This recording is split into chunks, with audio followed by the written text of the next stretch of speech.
ખોડલધામના પ્રવક્તા હસમુખ લુણાગરિયાનું નિવેદન સામે આવ્યું છે. ગોંડલમાં પાટીદાર સગીર યુવકને મારવાના મામલે તેમણે નિવેદન આપ્યું હતું. તેમણે કહ્યું કે સગીર સાથે જે બન્યું તે ખૂબ જ દુઃખદ ઘટના છે. નિર્દોષ દીકરા ઉપર અમાનવીય કૃત્ય આચરવામાં આવ્યું છે ને આ આખી ઘટનાને ખોડલધામ વખોડે છે.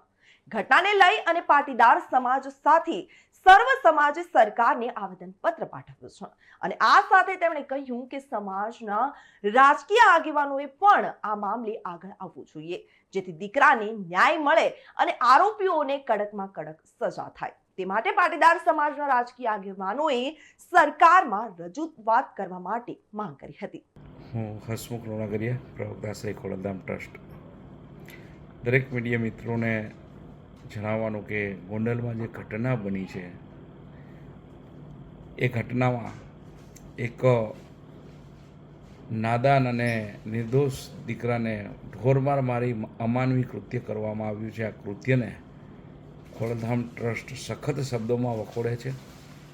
સાથે સાથે આ દીકરાને ન્યાય મળે એ માટે સર્વ સમાજને સાથે લઈ અને પાટીદાર સમાજે સરકારના અધિકારીઓને એક આવેદનપત્ર પાઠવી અને આ દીકરાના ન્યાય માટેની માગણી કરી છે, જેમાં પણ ખોડલધામ પૂરેપૂરા સહકાર સાથે સમાજના જે રાજકીય આગેવાનો છે, ચાહે કોઈ પણ પક્ષના આગેવાનો હોય, આ આગેવાનોએ સમાજની જે આ માગ છે એ માગ સરકાર સમક્ષ રજૂ કરી સરકાર સમક્ષ મૂકવી જોઈએ અને આ દીકરાને ન્યાય મળે અને આરોપીઓને સખતમાં સખત સજા થાય, જેથી કરીને આ આરોપીઓ ભવિષ્યમાં પાટીદાર સમાજ નહીં પણ કોઈ પણ સમાજના એક નિર્દોષ દીકરા પર હાથ ઉઠાવતા પહેલાં 10 વખત વિચારે એવી સખત સજા થવી જોઈએ અને આ માટે સમાજના રાજકીય આગેવાનોએ આગળ આવી અને સરકાર સમક્ષ આ રજૂઆત કરવી જોઈએ અને વહેલામાં વહેલી તકે આ દીકરાને ન્યાય મળે